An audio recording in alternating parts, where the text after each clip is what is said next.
નમસ્કાર ધોરણ 10ના વિદ્યાર્થી મિત્રો, કેમ છો? હું કેતન ઠાકોર જ્યોતિ ક્લાસીસ ગાંધીનગરમાં બધા જ વિદ્યાર્થી મિત્રોનું સ્વાગત કરું છું.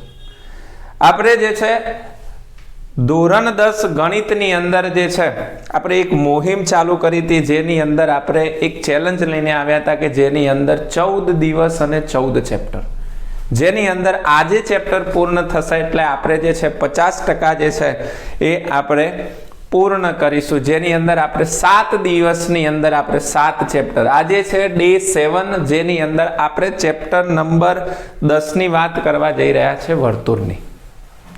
વર્તુળ વિદ્યાર્થી મિત્રો તમારા માટે ખૂબ જરૂરી છે.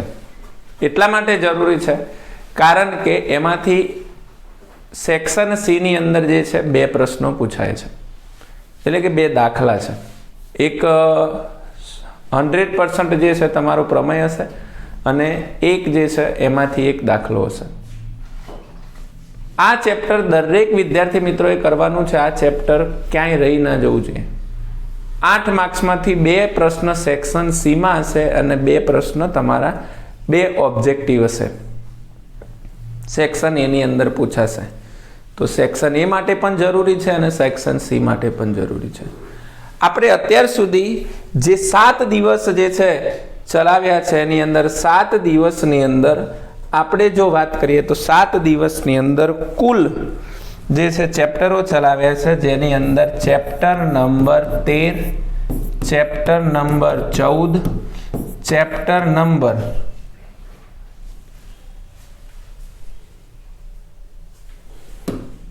2, ચેપ્ટર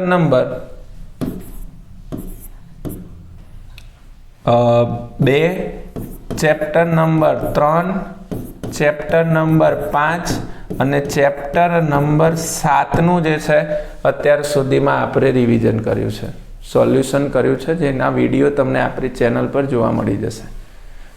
જો તમે એ વિડીયો ન જોયા હોય તો તમે એ વિડીયો ખાસ જોજો, તમારા વાર્ષિક પરીક્ષા માટે ખૂબ જરૂરી છે. અને આજે ચેપ્ટર નંબર જે છે આપણે 10 લઈને આવ્યા છે, એટલે મુખ્ય જે ચેપ્ટરોની સિરીઝ ચાલે છે એની અંદર આ ચેપ્ટરો ખાસ આઈએમપી છે, ખાસ જરૂરી છે. તમારો એનો ગુણભાર જો આની વાત કરીએ તો વિદ્યાર્થી મિત્રો તમારે જે છે બહુપદી જે છે ચેપ્ટર જે છે જનરલ ઓપ્શન સાથે 6 માર્ક્સનું છે. કેટલા માર્ક્સનું છે? તો કે 6 માર્ક્સનું છે. ચેપ્ટર નંબર 14 ની વાત કરવા જઈએ તો 14 માર્ક્સનું છે. ચેપ્ટર નંબર 13 જે છે એ કેટલા માર્ક્સનું છે? 16 માર્ક્સનું છે. કેટલા માર્ક્સનું? 16. ચેપ્ટર નંબર 14 તમારું 14 માર્ક્સનું છે. પછી ચેપ્ટર નંબર 2 તમારું 6 માર્ક્સનું છે. ચેપ્ટર નંબર 3 જે આપણે રિવિઝન કર્યું છે 8 માર્ક્સનું છે. ચેપ્ટર નંબર 5 ની વાત કરીએ તો ચેપ્ટર નંબર 5 13 માર્ક્સનું છે. ચેપ્ટર નંબર 7 ની વાત કરું તો 11 માર્ક્સનું છે અને આ ચેપ્ટર 8 માર્ક્સનું છે. ખાલી તમે આટલા ચેપ્ટર તૈયાર કરીને જાઓ તો ગણતરી કરો કે તમે કેટલા માર્ક્સ લાવી શકો છો. ગણતરી કરો, જો આની કેટલા માર્ક્સ થાય છે એટલે તમને ખ્યાલ આવી જાય. કેટલા માર્ક્સ થાય છે? 16 ને 14 30. કેટલા થાય? 30. 30 ને 6 કેટલા થાય? 36. 36 ના 8 કેટલા થાય? 44. 44 ને 13 કેટલા થાય? તો કે 57. 57 ને 11 કેટલા થાય? તો કે 68. 68 ને આ કેટલા થઈ જાય? 68 ને 8 કેટલા થઈ જાય? તો કે 76 માર્ક્સની તૈયારી તમારી ખાલી આટલા ચેપ્ટર તૈયાર કરવાથી થાય. કેટલા માર્ક્સ? આટલા માર્ક્સ. ઓકે, હજુ મેં 4થું ચેપ્ટર તો આની અંદર ગણ્યું જ નથી. 8મું ગણ્યું, નથી 9મું ગણ્યું, નથી 10મું, 11મું નથી ગણ્યું કે નથી 12મું ગણ્યું. ઓનલી ફોર આટલા ચેપ્ટર 2, 4, 6 અને 7 ચેપ્ટર. તો હજુ સુધી ન જોયા હોય અને 76+ એટલે 75+ ની જો તૈયારી માંગતી હોય તો આપણી ચેનલ ઉપર જે છે વિડીયો છે જોઈ લેજો, પ્રશ્નો હશે. અને જે લોકો ચેનલ પર નવા હોય એ ચેનલને સબસ્ક્રાઈબ કરી લેજો અને આવી રીતે તૈયારી કરવા માટે તમારા મિત્રોને શેર કરી લેજો. હજુ સમય છે તો સમયનો સદુપયોગ કરી લેજો, તો વારંવાર તમારા જે છે આ પ્રકારની માહિતી આપવી પડે નહીં. સેક્શન જો આજની વાત કરીએ ચેપ્ટર નંબર 10 એ સેક્શન સી ની અંદર સેક્શન સી ની અંદર જે છે વિદ્યાર્થી મિત્રો 2 પ્રશ્ન પૂછાય છે અને સેક્શન જે છે બી ની એ ની અંદર 2 પ્રશ્નો પૂછાય છે. તો સેક્શન એ ની જો સી ની અંદર કેવી રીતે માર્ક્સ કવર કરવા હોય તો 2 પ્રશ્નો આમાંથી કવર થશે, પછી 2 પ્રશ્નો જે છે લોપ આદેશવાળા ચેપ્ટરમાંથી કવર થશે અને આની અંદરથી એક જે છે સંભાવનાનો દાખલો હશે અને એક આંકડાશાસ્ત્રનો દાખલો હશે. આટલા ખાલી ચેપ્ટરમાંથી તૈયારી કરો ને એટલે તમારા આમાંથી 2 ને 2 4 ને 2 6 થઈ જાય. 18માંથી 18 તમારા કોઈ માર્ક્સ ન કાપી શકે. આમાંથી ખાલી 3 ચેપ્ટર આવડતા હોય એટલે સેક્શન ડી તમારા સી જે છે તમારો કમ્પ્લીટ થઈ જાય. તો તૈયારી કરો તો એમનેમ ના કરશો. શું કરું, કેવી રીતે તૈયારી કરો તો મેથડ પ્રમાણે તૈયારી કરો ને તો 100માંથી 100 પણ જે છે આવી શકે છે. સ્કૂલના 20 માર્ક્સ તમને ટીચર જે છે આપતા હોય છે. ગયા વર્ષે અમારે એક સ્ટુડન્ટ હતો શિવમ કરીને, એને 100માંથી 100 હતા, 80માંથી 80 બોર્ડની અંદર. ઓકે, તો તૈયારી તમે કરી શકો છો, ખૂબ સારા માર્ક્સ આવી શકે છે. તો શરૂઆત કરીએ છીએ આજના વિડીયોની અંદર, જેની અંદર વર્તુળની અંદર થોડી પહેલાં જે છે પ્રસ્તાવના શીખી લઈએ. પ્રસ્તાવનાની અંદર યાદ રાખજો કે વર્તુળ, ચેપ્ટરનું નામ છે વર્તુળ, એટલે વર્તુળ સંબંધિત થોડી બાબતો જે છે આપણે શીખી લઈએ. તો વર્તુળ જે છે તો આ વર્તુળ કહેવાય છે. શું કહેવાશે આને? વર્તુળ કહેવાશે. શું કહેવાશે? વર્તુળ. આ વર્તુળની અંદર વર્તુળનું શું હશે તો કે કેન્દ્ર હશે. શું હશે? વર્તુળનું કેન્દ્ર. જેમ કે અહીંયા આપણે લઈ લઈએ છીએ આ વર્તુળ છે અને આ વર્તુળનું કેન્દ્ર છે. શું છે? વર્તુળનું કેન્દ્ર. કેન્દ્રને તમે પી ઓ કોઈ પણ વડે દર્શાવી શકો છો. આ શું છે? વર્તુળ. શું છે? વર્તુળ. અને આ શું છે? વર્તુળનું કેન્દ્ર છે. શું છે? વર્તુળનું કેન્દ્ર છે. એવી જ રીતે આપણે આ જે છે એ વર્તુળની શું છે તો કે આ વર્તુળ છે અને જોડે આ વર્તુળની શું થઈ જશે? ત્રિજ્યા થઈ જશે. શું થઈ જશે? વર્તુળની ત્રિજ્યા થઈ જશે. જે વર્તુળના કેન્દ્ર P થી લંબાવેલો વર્તુળ પરનો શું છે? એક ભાગ છે. તમને પૂછે વર્તુળ એટલે ત્રિજ્યા એટલે શું તો કે વર્તુળના કેન્દ્ર P થી લંબાવેલા વર્તુળ પરના ભાગને શું કહેવામાં આવે છે તો કે વર્તુળની ત્રિજ્યા કહેવામાં આવે છે. શું કહેવામાં આવે છે? ત્રિજ્યા કહેવામાં આવે છે. અને વર્તુળની દરેક ત્રિજ્યાઓનું માપ કેવું હોય? સમાન હોય. જેમ કે ઉદાહરણ તરીકે હું તમને એમ કહું કે તમે જે સાયકલ લઈને અહીંયા ટ્યુશનમાં આવો છો તો તમારી જે સાયકલ છે તો સાયકલની અંદર જે રિંગ આવે છે, પૈડાની અંદર રિંગ આવે છે લોખંડની અંદર, એમની અંદર જે સળિયા આવે છે એ સળિયા કેવા હોય છે? દરેકનું માપ સમાન હોય છે કે નહીં? એવી જ રીતે અહીંયા જે વર્તુળ હોય છે એનું દરેક ત્રિજ્યાઓ કેવી હશે તો કે સમાન હશે. તો આને શું કહીશું આપણે? ત્રિજ્યા. શું કહીશું? ત્રિજ્યા. ઓકે, ત્યાર પછી આપણે જોઈએ વર્તુળનો વ્યાસ જોઈએ છે. શું જોઈએ છે? વર્તુળનો વ્યાસ. આમાં સમજો શું કહેવામાં આવે છે. જેમ કે આ વર્તુળનું કેન્દ્ર છે અને આ વર્તુળની ત્રિજ્યા થઈ ગઈ. તો એવી ને એવી બીજી ત્રિજ્યા અહીંયા વર્તુળને અહીંયા દોરી શકો છો. એનો મતલબ કે વ્યાસ જે હશે એ વર્તુળના કેટલા ભાગ કરી નાખે છે? સરખા 2 ભાગ કરી નાખે છે, જેને આપણે શું કહીશું તો કે વ્યાસ કહીશું. અથવા તો તમે એવું કહી શકો છો કે વર્તુળના કેન્દ્રમાંથી પસાર થતી રેખાને વર્તુળનો શું કહેવામાં આવે છે? વ્યાસ કહે છે. શું કહેવામાં આવે છે? વ્યાસ કહે છે. અને વ્યાસનું માપ હંમેશા ત્રિજ્યા કરતા કેવું હોય બેટા?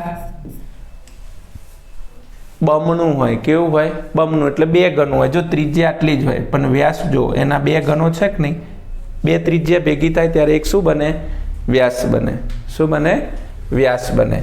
ત્યાર પછી આની અંદર જે છે આ જીવા લખી શકો છો. શું લખવાનું છે હવે? જીવા. જેમ કે આ વર્તુળનું આ વર્તુળ છે, P કેન્દ્રિત વર્તુળ છે અને અહીંયા જે છે વર્તુળની શું છે તો જીવા છે. જીવા તમે વર્તુળના કેન્દ્રમાંથી પસાર થાય?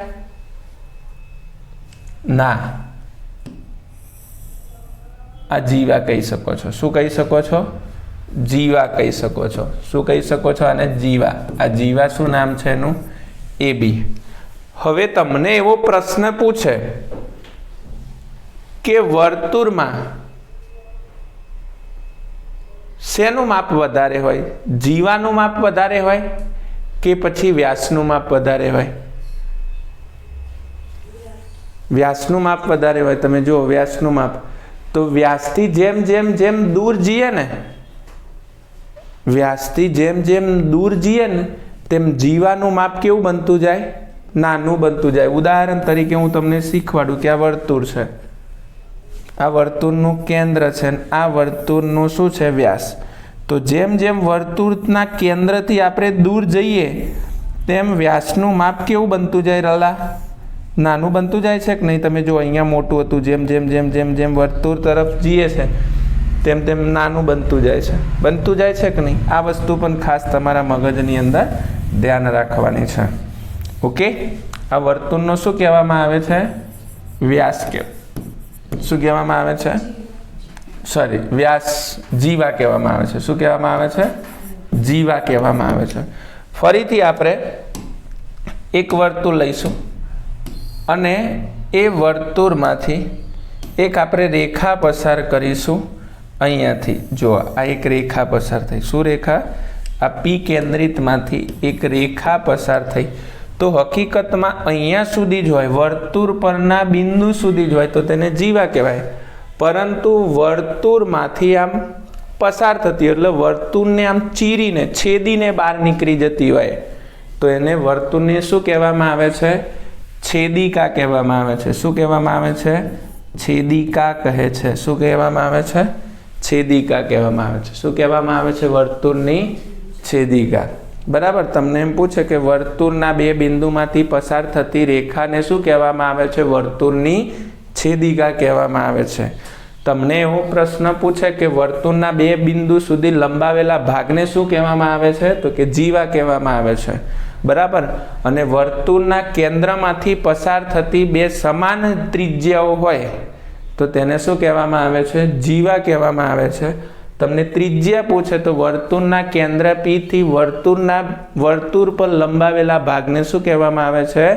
વર્તુળની ત્રિજ્યા કહેવામાં આવે છે. અને તમને પૂછવામાં આવે તો અનંત ગણથી બનતા વર્તુળના મધ્ય ભાગના બિંદુને વર્તુળનું શું કહેવામાં આવે છે? કેન્દ્ર કહેવામાં આવે છે.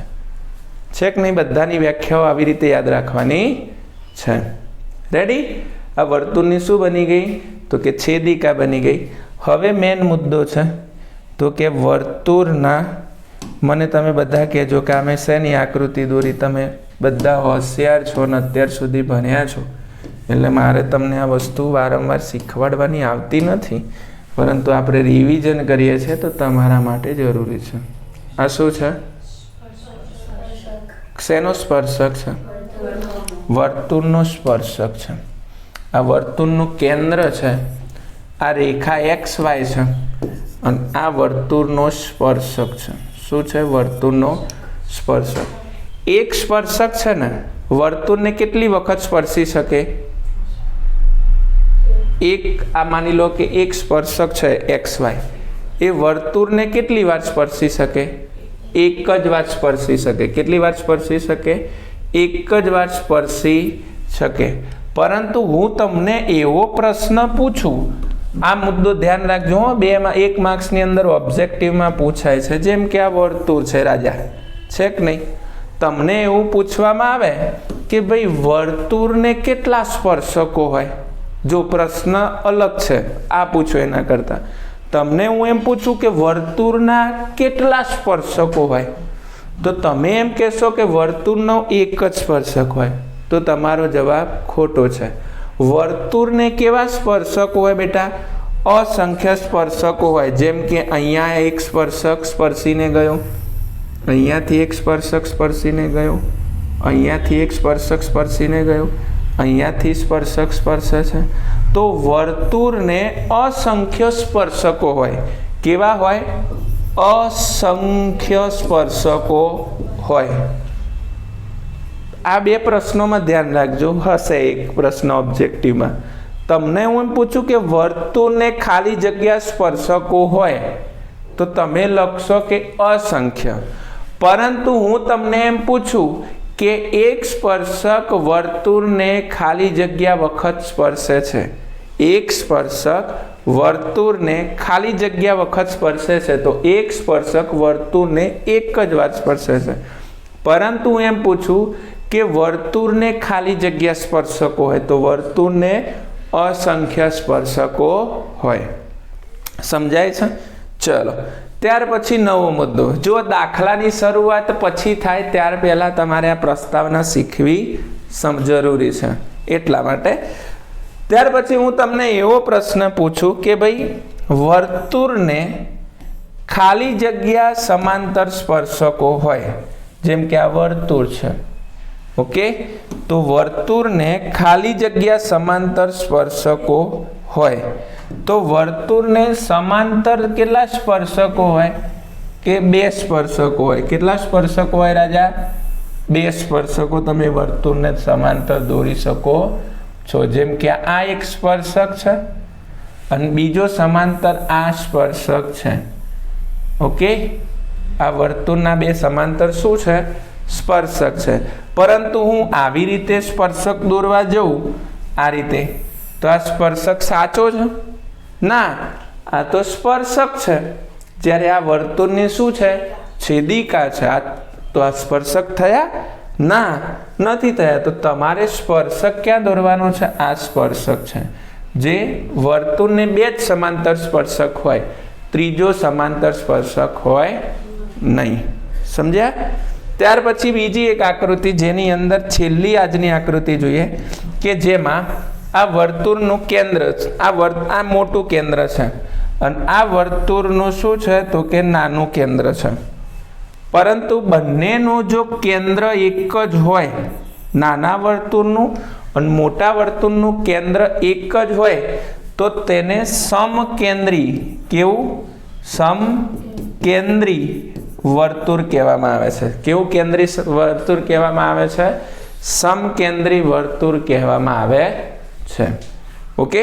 अने एक बीजी वस्तु आनी अंदर के मानी लो कि कोई पण तमने जे छे आपने आपेलो होय वर्तुळ, आ वर्तुळनुं केंद्र छे, आ वर्तुळनो स्पर्शक छे, आ वर्तुळनी त्रिज्या छे, अथवा तो वर्तुळना बहारना भागमां लंबावेલું होय, वर्तुळना केंद्रथी स्पर्शक सुधी लंबावेलो भाग होय ना वर्तुळनी त्रिज्या होय तो तमे जोई शको छो अहींया काटकोण त्रिकोण बने छे। शुं बने छे? काटकोण त्रिकोण बने छे। तो पायथागोरसना प्रमेय मुजब एना सूत्र थाय छे कर्णनो वर्ग बराबर शुं थशे तो के बाजुनो वर्ग वत्ता बाजुनो वर्ग। आना मददथी तमे कोईक बे बाजू आपेली होय तो तमे त्रीजी बाजुनुं माप शोधी शको छो, ओके। शुं शोधी शको छो? बे माप आपेलुं होय तो त्रीजी बाजुनुं माप शोधी शको छो। हवे बीजी एक वस्तु आनी अंदर थोड़ी माहिती रही गई है तो हूँ तमने शीखवाड़ी दऊं, पछी आगळ आपणे शरूआत करीए छे।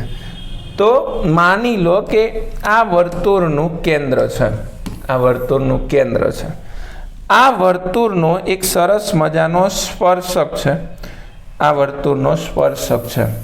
शुं छे? स्पर्शक छे।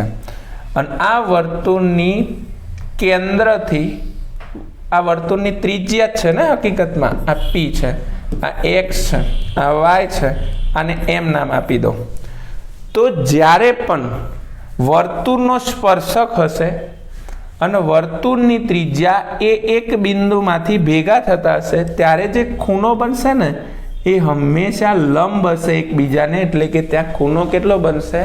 90 અંશનો। કારણ કે જ્યારે આપણે એક આગળ પ્રમેય કરશું ત્યારે તમને ખબર પડશે કે જ્યારે આ સ્પર્શક હોય, આ વર્તુળનું કેન્દ્ર હોય અને ત્યાંથી આ હોય તો આ ખૂણાનું માપ હંમેશા કેટલું હશે? 90। તો વર્તુળનો આ બીજી ત્રિજ્યા છે અને આ વર્તુળનો સરસ મજાનો સ્પર્શક છે તો આ ભાગનું માપ કેટલું હશે? 90 હશે તો તમને ત્યારે ખબર પડવી જોઈએ કે ભાઈ અહીંયા 90 માપ કેમ આવે છે. શા માટે સ્પર્શક અને વર્તુળની ત્રિજ્યા વડે બનતો ખૂણો એ 90 અંશનો જ હોય છે. સમજાય ને? ચલો હવે પાઠની શરૂઆત કરીએ છીએ આજના લેક્ચરની અંદર. તો આની અંદર 2 પ્રમેય તૈયાર કરવા ખાસ જરૂરી છે.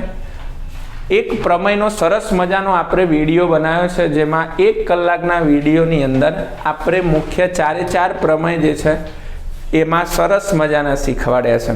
એકદમ સરળ અને સિમ્પલ રીતે શીખવાડ્યા છે.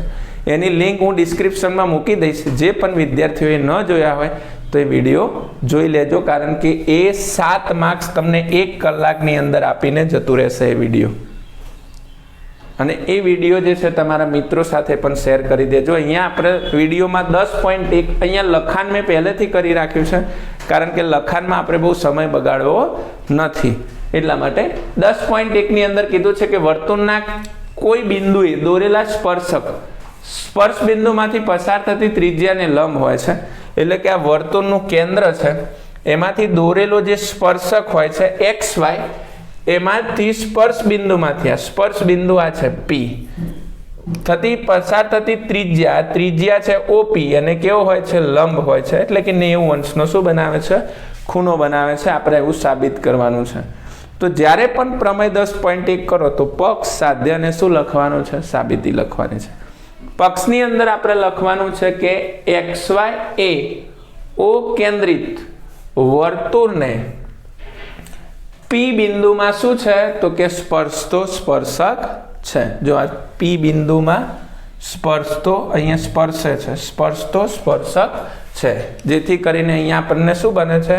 OP લંબ XY બને છે. આપણે એવું શોધવાનું છે આ પ્રમેયની અંદર, એવું સાબિત કરવાનું છે કે ભાઈ આ ખૂણો છે ને કેટલા અંશનો બને છે? 90. જો બેટા 90 અંશનો ખૂણો બનાવવાનો છે તો હંમેશા એક બિંદુ ક્યાં હોવું જોઈએ? તો કે XY ઉપર હોવું જ જોઈએ. જો એ વર્તુળની ત્રિજ્યા હોય, ચલો આ વર્તુળની ત્રિજ્યા છે, તો આ તો આવી રીતે બની જશે. તો અહીંયા કાટખૂણો બને છે? ના બને.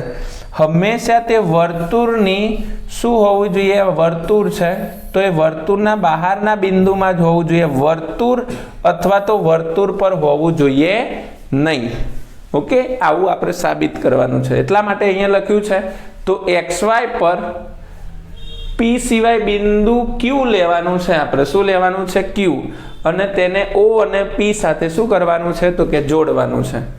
હવે બિંદુ Q એ શા માટે આપણે શા માટે આપણે XY પર જ લીધું એ આપણે અહીંયા કહીશું. એટલા માટે લીધું કે બિંદુ Q એ વર્તુળના બહારના ભાગમાં જ હોવું જોઈએ, કારણ કે તે વર્તુળના અંદરના ભાગમાં અથવા તો વર્તુળ પર હોય તો તે વર્તુળની છેદિકા બની જાય, સ્પર્શક બને નહીં. જો વર્તુળના અંદર, જો અહીંયા છેદિકા બની ગઈ કે ના બની ગઈ બેટા? આપણે આવું નથી કરવાનું. કેમ? કારણ કે આપણે 90 અંશનો ખૂણો સાબિત કરવાનો છે. એટલા માટે અહીંયા આપણને જે ત્રિજ્યા હતી એ ત્રિજ્યા કરતા આ જે નવો જે અહીંયા આપણને Q બિંદુ લીધો એ OP કરતા કેવો છે? મોટો છે કે નહીં? એટલા માટે અહીંયા લખીશું. માટે OQ એ OP કરતા કેવું છે? મોટું છે. જેથી કરીને OQ ગ્રેટર ધેન કેવું લખ્યું આપણે અહીંયા? OP. આ બાબત XY પર P સિવાય દરેક બિંદુ માટે સાબિત થાય છે. જો P માટે સાબિત થતું નથી, કારણ કે P ઓલરેડી શું છે? OP ની ત્રિજ્યા છે. શું છે? ત્રિજ્યા. એટલે P સિવાય ગમે ત્યાં તમે લો, અહીંયા લેશો તો એ વાંધો છે નહીં, પરંતુ P સિવાય ગમે ત્યાં લો તો એ હંમેશા OP કરતા કેવું હશે? મોટું જ હશે. કેવું હશે? મોટું જ હશે. આ બાબત પરથી આપણે કહી શકીએ કે OP એ કેન્દ્ર O થી XY પર ઓછું અંતર કાપે છે, જેથી OP એ XY ને શું છે? લંબ છે. આ ગાણિતિક નથી, પરંતુ થિયરિકલ પ્રમેય છે. એટલે તમારે આને 5-6 વખત લખવો પડે, યાદ રાખવો પડે, તો જ આની અંદર પૂરેપૂરા માર્ક્સ આવે. ચલો પ્રમેય જોઈએ છે 10.2 ની અંદર. તો શું કીધું છે કે વર્તુળની બહારના બિંદુમાંથી વર્તુળને દોરેલા સ્પર્શકોની લંબાઈ સમાન હોય.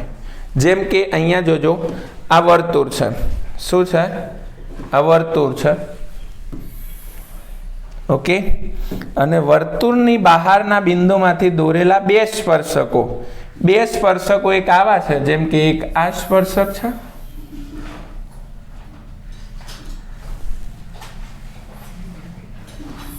એક આ સ્પર્શક છે,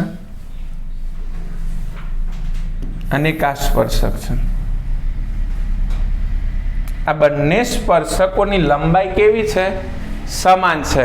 એવું આપણે શું કરવાનું છે? સાબિત કરવાનું છે.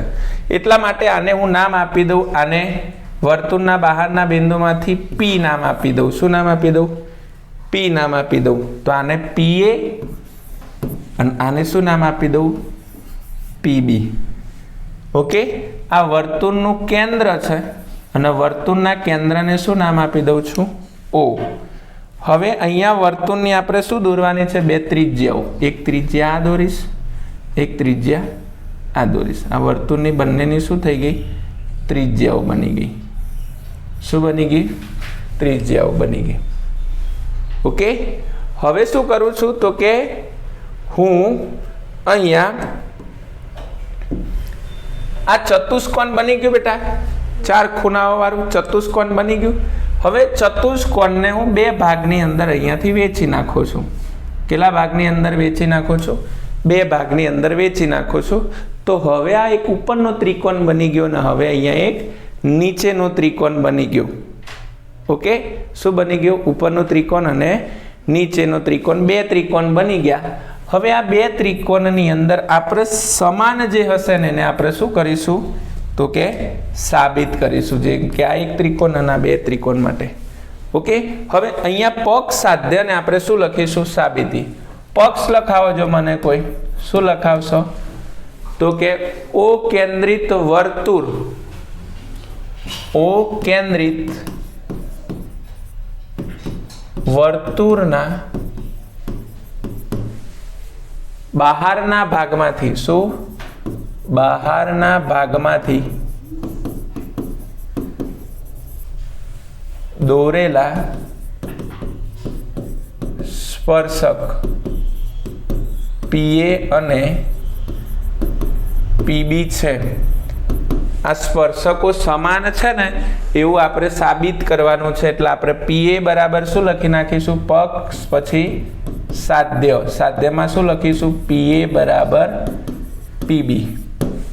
આ આપણે સાબિત કરવાનું છે. એનો મતલબ કે આ બંને જે છે ને એ કેવા છે? સમાન છે. એવું આપણે સાબિત કરીશું. ઓકે, હવે ધ્યાનપૂર્વક જોજો કે સાબિતીમાં આપણે આવી રીતે લખીશું. સાબિતી. તમે મને કોઈ અહીંયા કહેશો કે અહીંયા કેટલા ત્રિકોણ બન્યા? બે. કયા કયા ત્રિકોણ બન્યા? કયા કયા? ઓ પી એ અને ઓ પી બી. તમે ગમે તે ત્રિકોણના નામ આપશો, તમારા કોઈ માર્ક્સ કાપશે નહીં. તમે પી એ બી કહો, પી બી ઓ કહો, કોઈ વાંધો નથી. તમે ઓ બી પી કહો તોય વાંધો નથી. ઓ એ પી કહો તોય વાંધો નથી. કશું જ વાંધો નથી. ત્રિકોણ ત્રિકોણ જ રહેવાનો છે. જેમ કે આ ત્રિકોણ છે એબીસી, તો હું આને એબીસી કહું, બીસીએ કહું, સીએબી કહું. શું ફરક પડે છે? ત્રિકોણ ત્રિકોણ જ રહેવાનો છે. એટલા માટે અહીંયા બે ત્રિકોણની આપણે જે સમાન બાબતો હશે એને આપણે ઓળખવાની છે. અહીંયા આપણે બે ત્રિકોણ લઈશું, એક ઓ પી એ અને ઓ પી બી.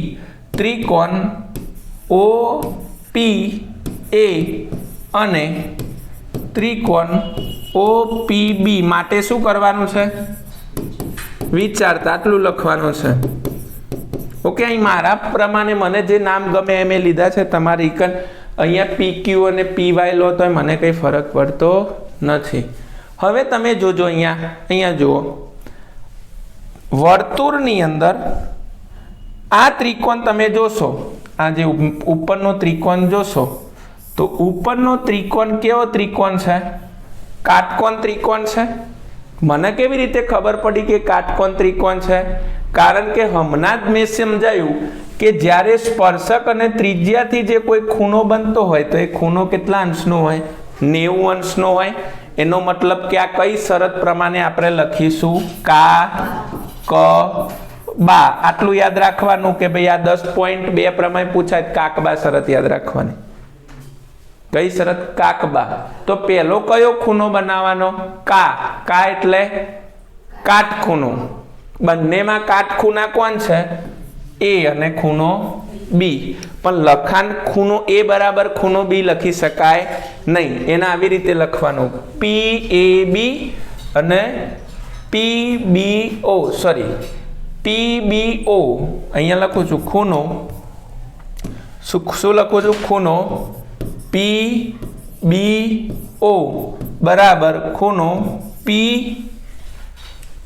ઓકે સોરી, અહીંયા જોજો PAO ખૂણો PAO બરાબર ખૂણો PBO ખૂણો PBO. અહીંયા શું લખી નાખીશું? કાટખૂણો. ઓકે, ત્યાર પછી કા. હવે ક યાદ રાખવાનો. કર્ણ કોણ છે આની અંદર? તો કે કાટખૂણાની સામે હોય ને બેટા, આ કાટખૂણો છે એની સામે હોય ને કર્ણ હોય. તો અહીંયા શું લખી નાખું છું? OP બરાબર OP. કૌંસમાં શું લખી નાખવાનું? કર્ણ અથવા તો સામાન્ય બાજુ. ગમે તે લખો, કશું વાંધો છે નહીં. અને બંને ત્રિકોણમાં એક વસ્તુ છે હજુ સામાન્ય. કોણ છે?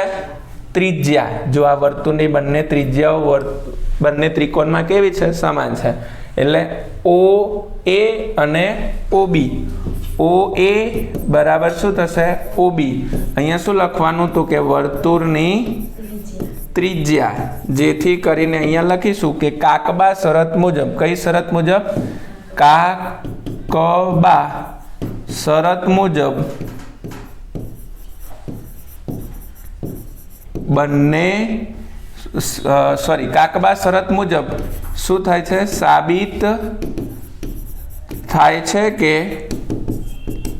ત્રિકોણ OPA એકરૂપ ત્રિકોણ OPB છે. આ બંને ત્રિકોણો કેવા છે? એકરૂપ છે. અને એકરૂપ ત્રિકોણના દરેક અંગો કેવા હોય? સમાન હોય. માટે અહીંયા શું લખી નાખીએ છીએ? PA બરાબર PB. કૌંસમાં શું લખીશું? CT. Corresponding congruent triangle. આનું ગુજરાતી મિનિંગ આવી રીતે થાય. ઇંગ્લિશ એનું આખું ફૂલ ફોર્મ આ રીતે તમે લખી શકો છો. તમારાથી ના થાય ને એવું દુનિયામાં કશું બન્યું જ નથી, શક્ય જ નથી. તમારામાં એક તો આત્મવિશ્વાસની કમી છે, અને બીજી વસ્તુ તમે ડરો છો કંઈ પણ વસ્તુથી તૈયારી કરવા માટે. ખાલી શરૂઆત કરો.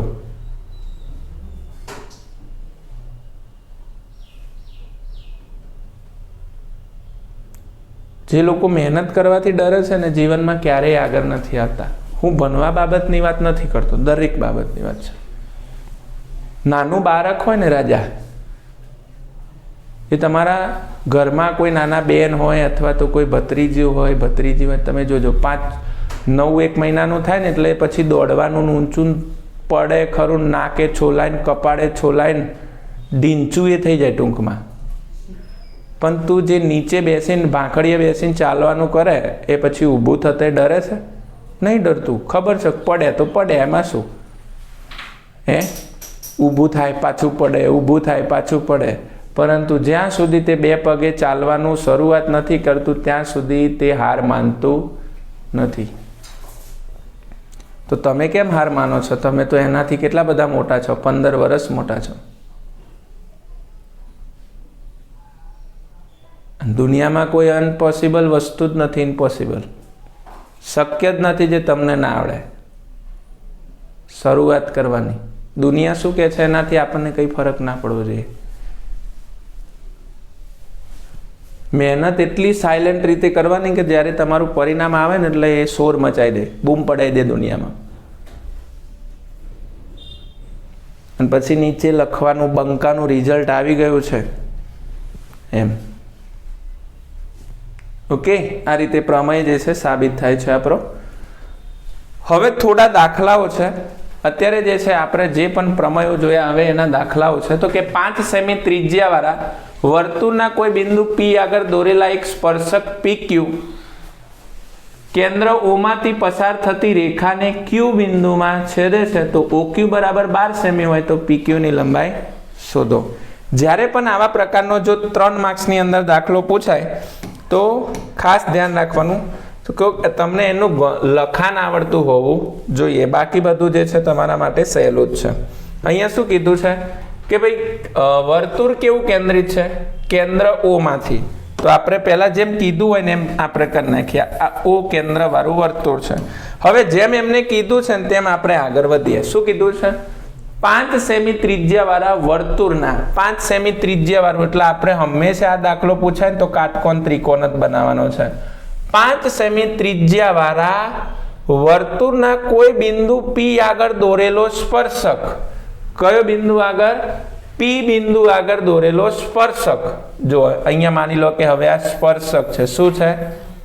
સ્પર્શક. જો આકૃતિ દોરતા નહીં આવડે ને તો રકમ ક્યાં મૂકવી એ ખબર પડશે નહીં. બિંદુ P આગળ, આ P છે અને P આગળ દોરેલો સ્પર્શક કહેવાય. જો આ P છે, આ P આગળ દોરેલો સ્પર્શક PQ છે. કયો છે? PQ છે. ઓકે. હવે શું કીધું છે? PQ. O કેન્દ્રમાંથી પસાર થતી રેખા ને Q, O બિંદુમાંથી પસાર થતી રેખાને Q બિંદુએ શું કરે છે? આવી રીતે છેદે છે. થઈ ગયો કાટકોણ ત્રિકોણ. હે હવે અહીંયા આપણને OQ નું માપ કેટલું કીધું છે ભાઈ? 12 કીધું છે. કેટલું કીધું છે? 12. તો અહીંયા કેટલા લખી નાખીશું આપણે? 12. બરાબર. અને આ તો કેટલા સેમી કીધું છે? ત્રિજ્યા 5 સેમી. એનો મતલબ આપણે આ PQ શોધવાનું છે. તો અહીંયા આપણે લખાણ થોડું કરીશું. લખાણ શું કીધું છે? તો કે O કેન્દ્રિત. શું લખીશું? O કેન્દ્રિત વર્તુળની ત્રિજ્યા R બરાબર કેટલી છે? તો અથવા તો ત્રિજ્યા OP બરાબર કેટલી છે? OP બરાબર કેટલી છે? તો કે 5 સેમી છે. કેટલા સેમી છે? 5 સેમી છે. ઓકે. અને વર્તુળના સ્પર્શકની લંબાઈ શોધવાની છે અને OQ નું માપ આપણને કેટલું આપ્યું છે? 12 આપ્યું છે. તો આપણને PQ ખબર નથી. માટે અહીંયા આપણે લખીએ છીએ પાયથાગોરિયન પ્રમેય મુજબ. શું લખું છું? હા, અરે ક્વેશ્ચન માર્ક છે. પાયથાગોરિયન પ્રમેય મુજબ શું લખવાનું છે? તો કે કર્ણનો વર્ગ બરાબર બાજુનો વર્ગ વત્તા બાજુનો વર્ગ. કર્ણ હંમેશા કાટખૂણાની સામે હોય. તો કાટખૂણો અહીંયા છે, કાટખૂણાની સામે OQ. તો અહીંયા શું લખી નાખું છું? OQ. તો OQ નો વર્ગ બરાબર શું છે? તો કે OP નો વર્ગ, OP નો વર્ગ વત્તા PQ નો વર્ગ. શું થશે? PQ નો વર્ગ. OQ નું માપ કેટલું છે? તો OQ નું માપ છે 12 નો વર્ગ બરાબર OP. OP નું માપ કેટલું છે? 5 નો વર્ગ અને PQ નો વર્ગ આપણે શોધવાનો છે. 12 નો વર્ગ કેટલો થાય? 144. આ કેટલો થશે? 25 અને PQ નો વર્ગ શોધવાનો છે. પ્લસ પેલી બાજુ જશે તો માઇનસ. 144 માંથી કેટલા કાઢીશું? 25. તો આપણને PQ નો વર્ગ મળશે. ઓકે. ચલો 144 માંથી 25 કાઢો એટલે આપણને કેટલા મળશે? 119 બરાબર PQ નો વર્ગ. આપણે PQ ના વર્ગની કિંમત નથી જોતી. શેની જોઈએ છે? PQ ની જોઈએ છે. તો બંને બાજુ વર્ગમૂળ કાઢીશું તો 119 નો વર્ગ બરાબર સોરી અહીંયા વર્ગમૂળમાં, કારણ કે 119 કોઈનું વર્ગમૂળ છે નહીં એટલે 119 નો વર્ગ બરાબર અહીંયા શું થશે? તો કે PQ નો વર્ગ. બંને બાજુથી વર્ગ દૂર થશે એટલે આપણને PQ ની કિંમત કેટલી મળી? વર્ગમૂળમાં 119. કેટલી મળી? 119. છે કે નહીં? છે ને? છે કે નહીં? આ રીતે સરસ મજાનો જે છે તમારે દાખલો ગણવાનો છે. ત્યાર પછી દાખલા નંબર જોઈએ છે 9.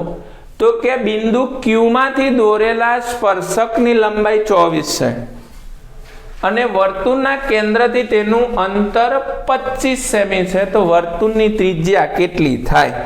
જો આવો પ્રશ્ન પૂછે ને તો પહેલા તો શું કરવાનું બેટા, આ વર્તુળ દોર દેવાનું. અહીંયા જોજો ભૂલ ના થાય.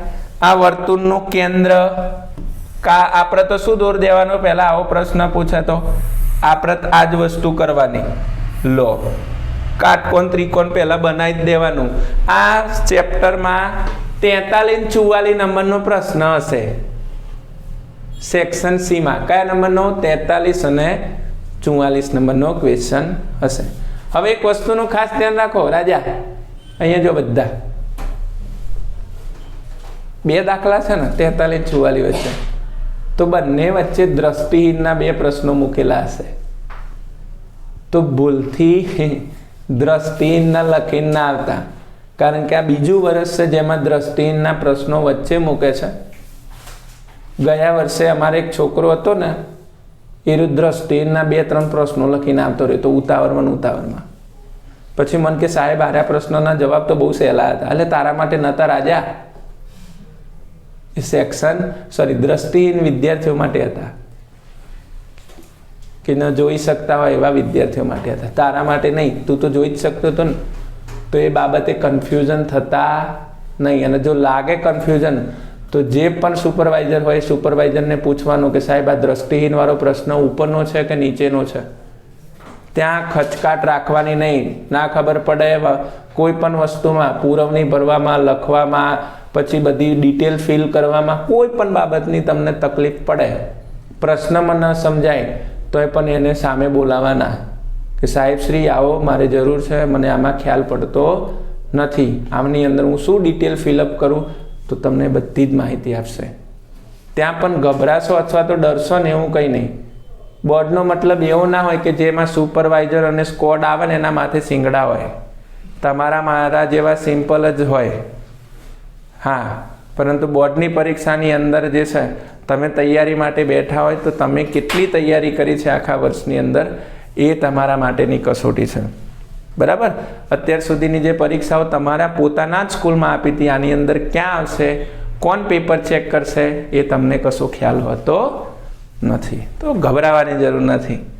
પરીક્ષા આપણે પહેલી વાર આપતા નથી. આમ લખવા બેસો એટલે આમ પેપરમાંથી આમ ધુમાડા નીકળે ને એટલું પેન અને એના વચ્ચે ઘર્ષણ થવું જોઈએ, સપ્લિમેન્ટરી વચ્ચે. એવું ના થાય ફાડી ના નાખતા નથી, હે ને? ચાલો પાછા આવી જઈએ છે. બિંદુ Q માંથી દોરેલા સ્પર્શકની લંબાઈ 24 સેમી છે. એટલે 24 સેમી અહીંયા આવે છે, મને એટલી તો ખબર પડી જાય. સ્પર્શક કીધું છે ને એટલે 24 સેમી અહીંયા આવે છે. અને વર્તુળના કેન્દ્રથી તેનું અંતર, આ વર્તુળનું કેન્દ્ર છે નાના, તેનું અંતર એ કેટલું છે? અહીંયા 25 છે. આ પણ મને ખબર પડી ગઈ. અને આ એની ત્રિજ્યા થઈ ગઈ. શું થઈ ગઈ? ત્રિજ્યા. બિંદુ Q માંથી દોરેલા વર્તુળના સ્પર્શકની, બિંદુ Q માંથી દોરેલા સ્પર્શકની લંબાઈ, આ Q અહીંયા છે, બરાબર? બાકીનું કોઈ આપ્યું નથી એટલે આપણે લઈ લખીએ છીએ આને P, Q અને આને R લઈ લઉં છું. ચલો, કશું નામ આપ્યા નથી એટલે આપણે આવી રીતે નામ આપી શકીએ છીએ. ઓકે, ચલો. મને એટલી તો ખબર પડી ગઈ કે ભાઈ આને સ્પર્શક કહેવાય, આને ત્રિજ્યા કહેવાય, જે શોધવાની છે. તો આ બાકીનું માપ આ જશે. ઓકે, તો અહીંયા લખું છું તો કે PQ બરાબર કેટલું આપ્યું છે? 25. પછી QR બરાબર કેટલું આપ્યું છે? QR બરાબર 24. કેટલું આપ્યું છે? 24. તો શોધવાનું છે PR. ત્રિજ્યા ખબર નથી. તો પાયથાગોરસના પ્રમેય મુજબ આપણે શું કરીશું? તો કે કર્ણનો વર્ગ, શું લખીશું? કર્ણનો વર્ગ બરાબર શું લખીશું? બાજુનો વર્ગ વત્તા બાજુનો વર્ગ. આ કાટકોણ ત્રિકોણ છે, આ કર્ણ છે, એની સામેની બાજુ, સોરી, કાટખૂણાની સામેને કર્ણ હોય તો શું લખવાનું છે? તો કે PQ નો વર્ગ બરાબર બીજું કોણ છે? PR નો વર્ગ વત્તા RQ. QR નો વર્ગ. શું લખું છું? QR નો વર્ગ. એની જગ્યાએ 25 નો વર્ગ. PR નો વર્ગ શોધવાનો છે ને QR કેટલો મળ્યો? 24. 25 નો વર્ગ કેટલો થાય? 625. PR નો વર્ગ અને 24 નો વર્ગ કેટલો થાય? 576. 500 કેટલા થશે? 76. ઓકે, 576 પેલી બાજુ જશે તો 625 માઇનસ 576 બરાબર શું થશે? PR નો વર્ગ. 625 માંથી આપણે 576 કાઢીએ તો અહીંયા 10 થઈ જાય, તો આ 1 થઈ જાય, તો 15 માંથી 6 જાય તો 9 અને 61 માંથી જે છે 57 જાય તો 4, એટલે અહીંયા કેટલા આવશે? તો 49 બરાબર PR નો શું થશે? વર્ગ. બંને બાજુથી વર્ગમૂળ કાઢીએ તો 49 વર્ગમૂળ કેનું છે? 7, અને અહીંયા PR થઈ જશે. એટલે આપણે અહીંયા લખવાની વર્તુળની ત્રિજ્યા કેટલી છે? તો કે વર્તુળની ત્રિજ્યા 7 સેમી છે. છે કે નહીં? દાખલો સહેલો એકદમ. ઓકે, સહેલો છે કે નહીં એકદમ? કારણ કે આ દાખલામાં પૂરેપૂરા જરૂરી નથી કે 1 માર્ક્સમાં જ ઓબ્જેક્ટિવમાં પૂછાઈ શકે. કોઈક શિક્ષક હોય પેપર સેટર, એને એવું લાગે કે ચલો સેક્શન C માં પૂછી લો, મારી ઈચ્છા પૂછી લે, આપણને આવડવું જોઈએ. એમાં પૂછે, આવડવું જોઈએ. હે, ચલો ત્યાર પછી જોઈએ છે દાખલા નંબર 9, જેમાં જો TP અને TQ એ O કેન્દ્રવાળા વર્તુળના ખૂણા POQ બરાબર 110 બને એવા સ્પર્શકો છે, તો ખૂણો PTQ બરાબર ખાલી જગ્યા છે. આવો જ્યારે પૂછે ને દાખલો, કશું નહીં યાદ રાખવાનું. અહીંયા શું લખવાનું? જો TP અને TQ O કેન્દ્રવાળા વર્તુળના ખૂણો POQ બરાબર 110 અંશ બને. તો ચલો તમને મેં આટલું તો શીખવાડ્યું હતું ને. આ વર્તુળ છે. શું છે? વર્તુળ. અને વર્તુળના બે શું કીધા છે? સ્પર્શકો. એક સ્પર્શક આ છે,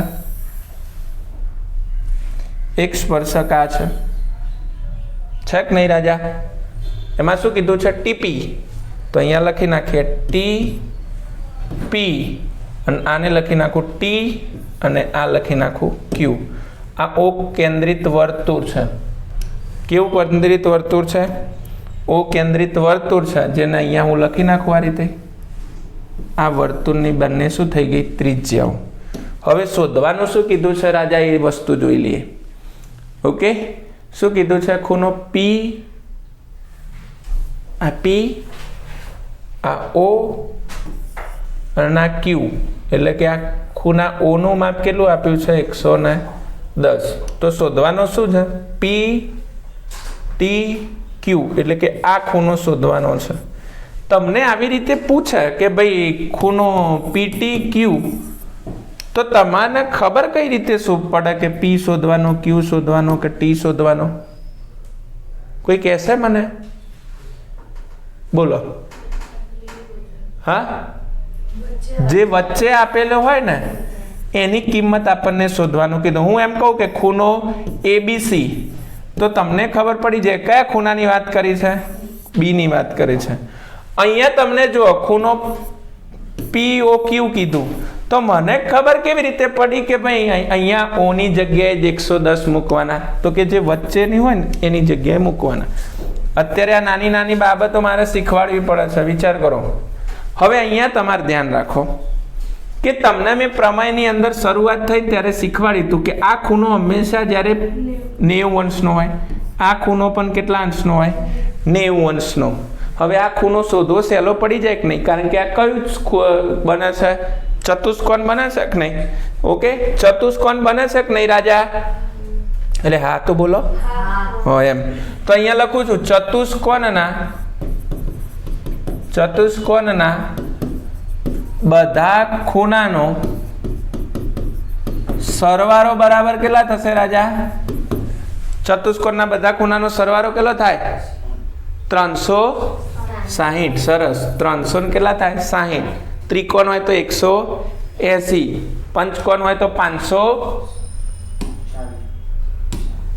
ઓકે, તો અહીંયા ખૂણો નામ આપી દઈએ છે, ખૂણો પી પ્લસ ખૂણો ક્યુ પ્લસ ખૂણો ઓ પ્લસ ખૂણો ટી બરાબર 360. પીનું માપ કેટલું છે બેટા? 90. ક્યુનું માપ 90. ખૂણા ઓનું માપ 100 અને ખૂણો ટી તો શોધવાનો છે બરાબર 360. જુઓ સિમ્પલ રીતે 110 માં 90 ઉમેરી દેવાના એટલે કેટલા થઈ જાય? 200. 200 માં 90 ઉમેરી દેવાના એટલે 290 એટલે કેટલા થઈ જાય? 290 પ્લસ ખૂણો ટી બરાબર 360.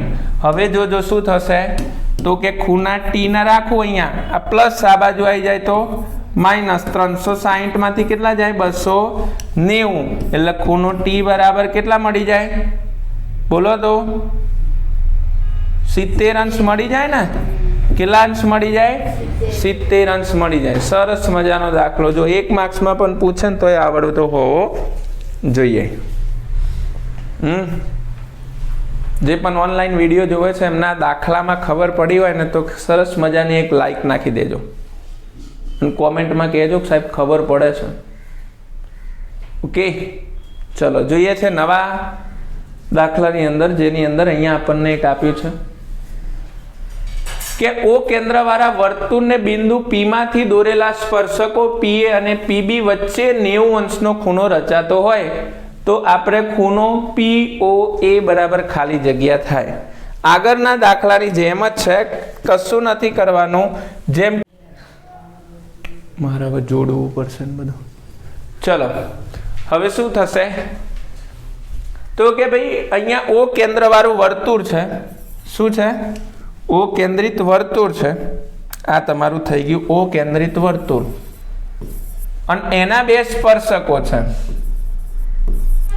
એક જે છે પી માંથી દોરેલા સ્પર્શકો PA અને બીજો સ્પર્શક કોણ છે તો કે PB છે. આ બંને સ્પર્શકો માની લો કે અહીંયા સ્પર્શે છે અને આ વર્તુળને શું થઈ ગઈ તો બંને ત્રિજ્યાઓ થઈ ગઈ. PA અને PB વચ્ચે, આ PA અને આ PB વચ્ચે આરો એક ખૂણો બને કે નહીં? એનું માપ કેટલું આપી દીધું છે રાજા? 80 આપી દીધું છે કે નહીં? અને આ ખૂણો તમને ખબર છે કેટલા અંશનો છે? 90. આ કેટલા અંશનો છે? 90. હવે કયો ખૂણો શોધવાનો કીધો છે એ આપણે શોધી નાખીએ. કયો ખૂણો શોધવાનો છે તો કે P આ રહ્યો, P આ રહ્યો, પછી O અહીંયા છે અને એ અહીંયા છે. એટલે કે આપણને આ જે આખો ખૂણો O છે ને એનું ફક્ત અડધું માપ જ શોધવાનું કીધું છે. આ રહ્યું અડધું માપ જ શોધવાનું કીધું છે. કેમ દાંત આવે છે અંશ?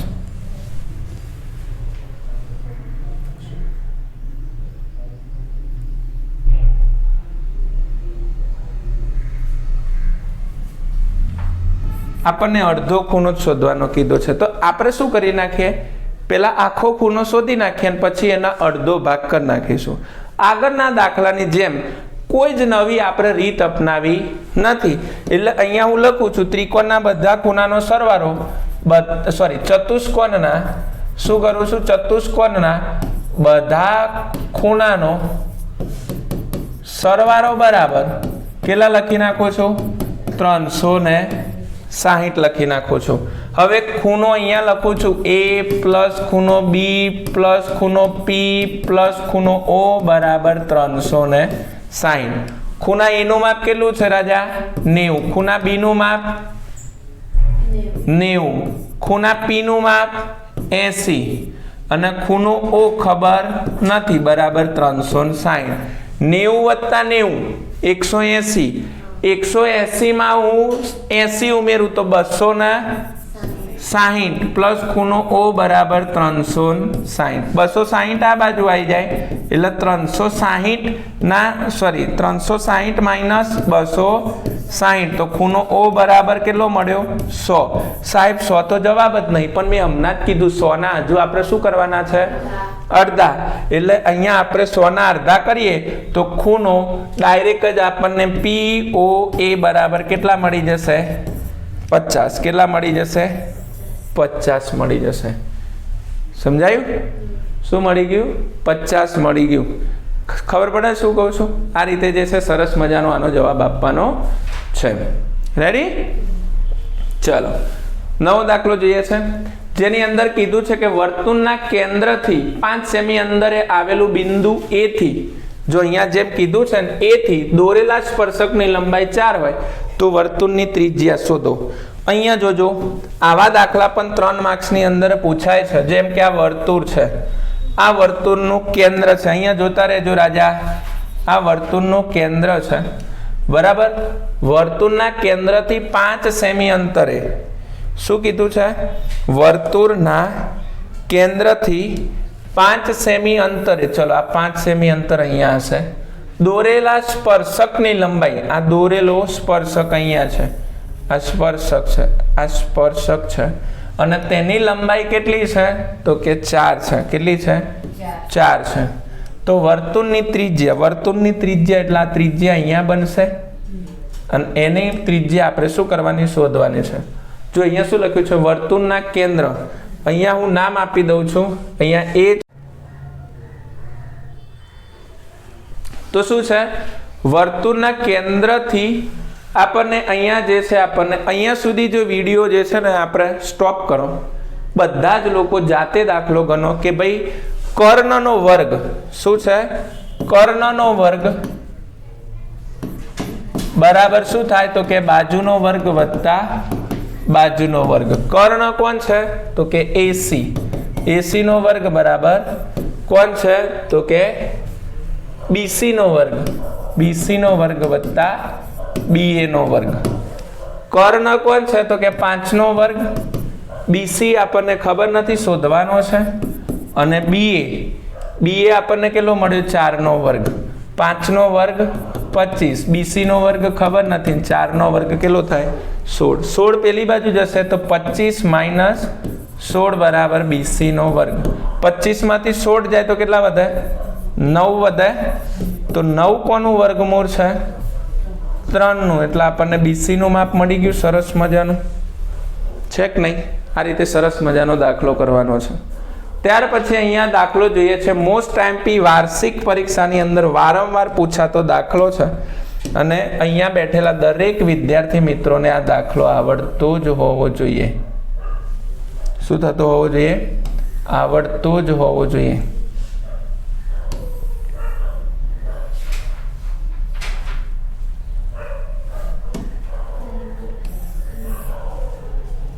શું થતો હોવો જોઈએ આવડતો જ હોવો જોઈએ તો તમને જે છે આની અંદર પૂરેપૂરા માર્ક્સ મળે આ વર્તુળનું કેન્દ્ર છે શું કીધું છે બે સમકેન્દ્રી વર્તુળ છે આ એક કેન્દ્ર છે ને આ એક કેન્દ્ર છે એક કેન્દ્ર છે ને એના બે વર્તુળ છે 5 સેમી મોટા વર્તુળની ત્રિજ્યા છે અને 3 સેમી નાના વર્તુળની ત્રિજ્યા છે મોટા વર્તુળની જીવા આ મોટા વર્તુળ છે એની જીવા નાના વર્તુળને આવી રીતે સ્પર્શે છે તો તેની લંબાઈ શોધો હવે તમે જોજો મોટા વર્તુળનું જે ત્રિજ્યા છે એને હું આવી રીતે કાટકોણ ત્રિકોણ સ્વરૂપે જ બતાવી બેટા અને એની ત્રિજ્યા કેટલી સેમી છે 5 નાના વર્તુળની ત્રિજ્યા કેટલી છે તો કે 3 સેમી તો મારે અહીંયા હું નામ આપી દઉં A અહીંયા નામ આપી દઉં B આને નામ આપી દઉં C અને આને નામ આપી દઉં D મારે આખા આ જે જીવા છે એનું માપ શોધવું છે એટલે કે DC નું માપ શોધવું છે